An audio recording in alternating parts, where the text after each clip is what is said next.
معلوم ہوا ہم ہی کو نہیں یہ مسئلہ اور لوگوں کو بھی درپیش ہوتا ہے، اس لیے پرچیاں چھپوا لی گئی ہیں۔ بہرحال شکریہ ادا کر کے ہم چل دیے، 2 گلیاں چھوڑ کر تیسری پر بائیں ہاتھ مڑے، پھر دائیں ہاتھ مڑے، اور پھر آخری بار بائیں ہاتھ مڑے تو آگے کچھ بھی نہ تھا۔ ریل کی لائن تھی اور اس پر خالی کھیت تھے۔ ہائے، یہ کیا چیز! غریب الوطنی ہوتی ہے تو یہ ایسی ہوتی ہے۔ انصاف سے ملنا بھی ضرور تھا، کیونکہ بات ہمارے مفاد کی نہیں، ہمارے ملک کے مفاد کی تھی۔ شام بھی ہو رہی تھی، پھر ہم بس کا راستہ بھی بھول چکے تھے۔ پھر ٹرام لینی تھی، پھر ایک سے گاڑی پکڑنی تھی، پھر ٹرام لینی تھی، پھر پیدل چلنا تھا، پھر مسز البرٹس کے ہوٹل کی 75 سیڑھیاں چڑھنی تھی، پھر منزل تیری دور مسافر منزل تیری دور۔ آخر جب ہم مایوس ہو چکے تھے، اتفاقاً وہ دفتر ہمیں مل گیا۔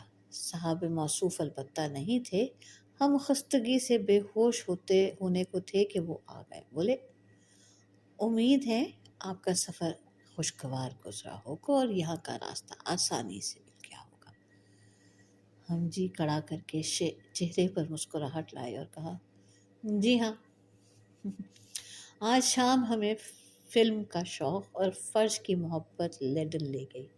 وہاں سے بھی بارش میں شرابور چھپ چھپ کرتے آئے۔ اس وقت ہمارا کوٹ وارڈروب میں لٹکا نچڑ رہا ہے اور جوتا بھی۔ کل صبح پھر شہر سے باہر ایک اپائنٹمنٹ ہے۔ ہمارا جی ابھی سے ہول کھا رہا ہے۔ آپ کہیں گے ہم کیوں نہیں فون کر کے ٹیکسی طلب کرتے؟ ٹانگ پر ٹانگ رکھ کر اور پتے کی پرچی ڈرائیور کے حوالے کر کے پچنت ہو جاتے اور سگریٹ سلگا لیتے، وہ جانے اس کا کام۔ ہمارے اس تھوڑے لکھے کو بہت جانیے کہ اس کی وجوہ اقتصادی ہیں۔ ایمسٹرڈیم میں جب ہم اپنے کاموں سے کچھ فارغ ہوئے تو ایک صاحب سے ہم نے پوچھا، اب ہمارا یہاں سے چل چلاؤ ہے، ہم نہیں چاہتے کوئی چیز ہمارے دیکھنے سے رہ جائے، یہاں کی کیا کیا چیزیں مشہور ہیں؟ بولے، پنیر۔ ہم نے کیا کہا، وہ ہم نے کھا لیا، بلکہ قدرت اللہ شہاب صاحب کے ہاں کھا کر آئے تھے، وہ 2-3 سال کا ذخیرہ اپنے ساتھ لے گئے تھے۔ دوسری چیز یہاں کی پونچکیاں ہیں، ہم نے کہا وہ بھی دیکھ لیں، اور سوچ کر بولے، یہاں کے پینٹر مشہور زمانہ ہیں۔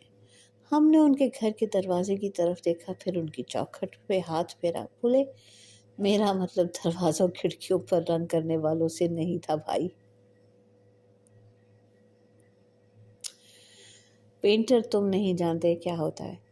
اب کچھ ہماری سمجھ میں آیا، ہم نے کہا معاف کرنا، اب ہم سمجھے، ہمارے ہاں بھی بڑے اچھے پینٹر ہیں، ایک سے ایک عمدہ سائن بورڈ آپ کو نظر آئے گا، بلکہ شہر کی دیواروں پر لکھنے والوں میں ایک نامی گرامی پینٹر اللہ دتا ممتاز ہمارے پڑوس میں رہتا ہے، شاعر بھی ہے۔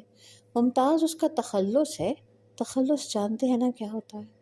فرمایا، میرا مطلب دیواریں چھاپنے والا یا سینما کے بورڈ بنانے والا پینٹروں سے نہیں ہے بھائی، رمبرانڈ کا نام تم نے سنا ہے؟ ہم نے کہا، ہاں، 1 ہفتہ تو ہمیں یہیں آئے ہوا ہے، اس میں بھی زیادہ تر مصروفیت رہی۔ آپ کیسے توقع رکھ سکتے ہیں کہ ہم وہ کیا نام بتایا تھا تم نے اس کا؟ انہوں نے روکھے پن سے منہ دوسری طرف پھیر لیا۔ ریخ میوزیم یعنی قومی میوزیم بالکل ہمارے میوزیم ہوٹل کے پاس ساتھ لگا ہوا تھا۔ معلوم نہیں ہمارے ہوٹل کا نام اس کی وجہ سے رکھا گیا ہے یا یہاں میوزیم ہمارے ہوٹل کی رعایت سے بنایا گیا ہے۔ بہرحال جس کسی سے بات ہوئی اس نے ہم سے یہی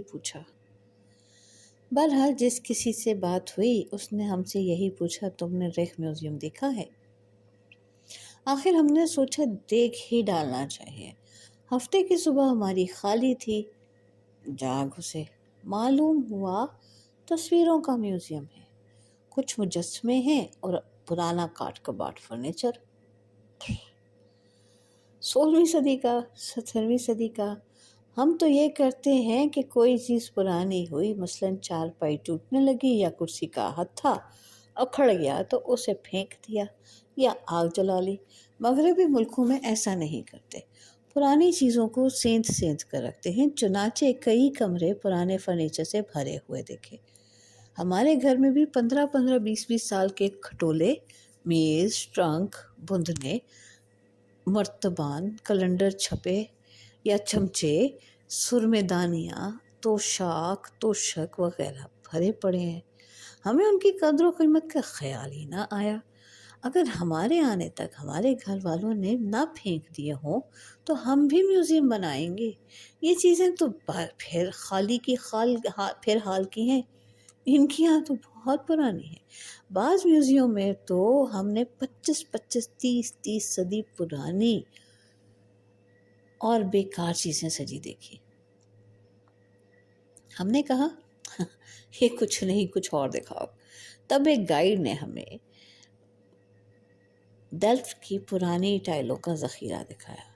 اس وقت تو ہم نے تعریف کی، لیکن سچ یہ ہے کہ ویسی ہی جیسی شوکت صدیقی نے اپنے پھاٹک کے ستونوں پر لگا رکھی ہے، کوئی کمال کی بات نہیں۔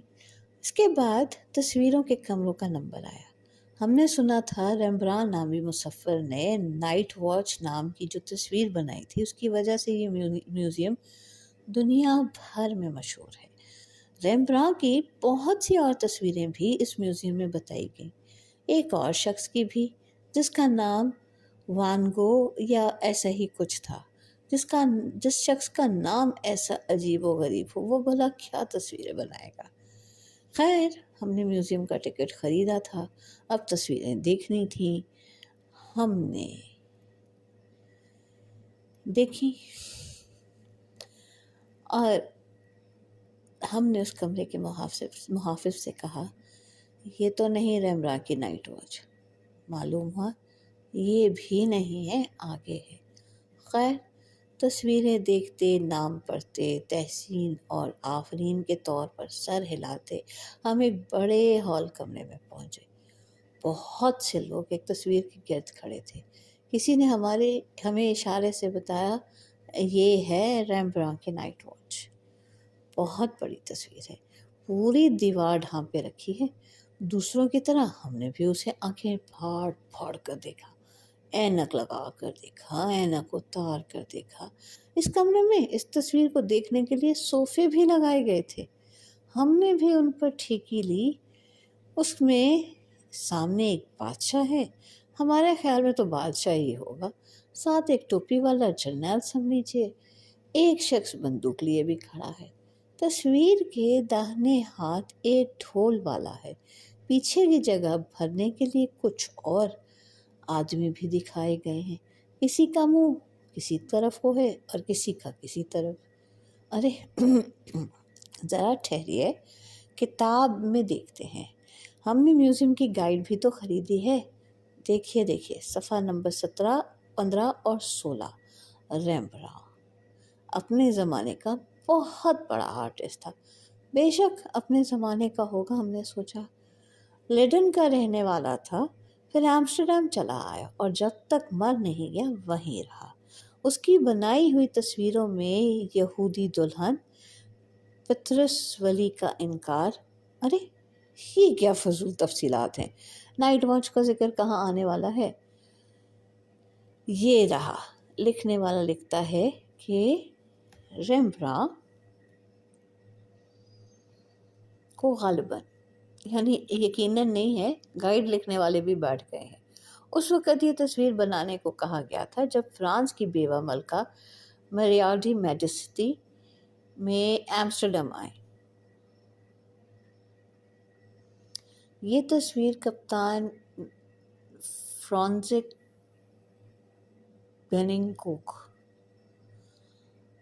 فرانسس بیننکوک اور لیفٹیننٹ ولیم وان روڈنبرگ کی کمپنی کی ہے۔ لیجئے، جن کو ہم نے بادشاہ اور جنرل سمجھا تھا وہ فقط کپتان اور لیفٹیننٹ وغیرہ نکلے۔ اتنا بڑا آرٹسٹ کسی کرنیل جرنیل کی تصویر بنائی ہوتی تو ایک بات تھی۔ چلیے یہ بھی تحقیق ہو گیا کہ تصویر حسب فرمائش بنائی گئی۔ اپنی مرضی یا شوق سے نہیں، ایسا کام تو پھر ٹالا جاتا ہے۔ کتاب بند کر کے ہم نے تصویر پر پھر غور و فکر شروع کیا، دیکھا کہ اس میں گہرائی پیدا ہو رہی ہے، لوگ زندہ اور جاگتے معلوم ہو رہے ہیں، پیچھے تاریک محراب نے سارے منظر کو ابھار دیا ہے، کاغذی پہ رہن ہے ہر پہ کرے تصویر کا، گویا بڑی تصویر نہیں، کم از کم ہماری رائے تو یہی ہے۔ نائٹ واچ دیکھ لی، نیشنل میوزیم میں کچھ اور شعبے بھی تھے، ایک پرنٹ روم، ایک ڈال ہاؤس، اب یہ دیکھنے باقی تھے۔ ایک جگہ کچھ چینی جاپانی کتابیں اور خاکے سے پڑے تھے۔ ہم نے محافظوں سے پوچھا، تصویریں تو ہم نے ساری دیکھ لی، یہ پرنٹ روم کہاں ہے اور کس طرف کو ہے اور کدھر ہے؟ بولا، یہی تو پرنٹ روم ہے۔ آگے پھر ایسی واردات ہوئی، ہم نے ڈال ہاؤس کا پتہ پوچھا، محافظ بولا، حضور آپ اس وقت ڈال ہاؤس میں کھڑے ہیں۔ ہم نے اس سے کہا، باہر راستہ جانے کا بتا دو بھائی۔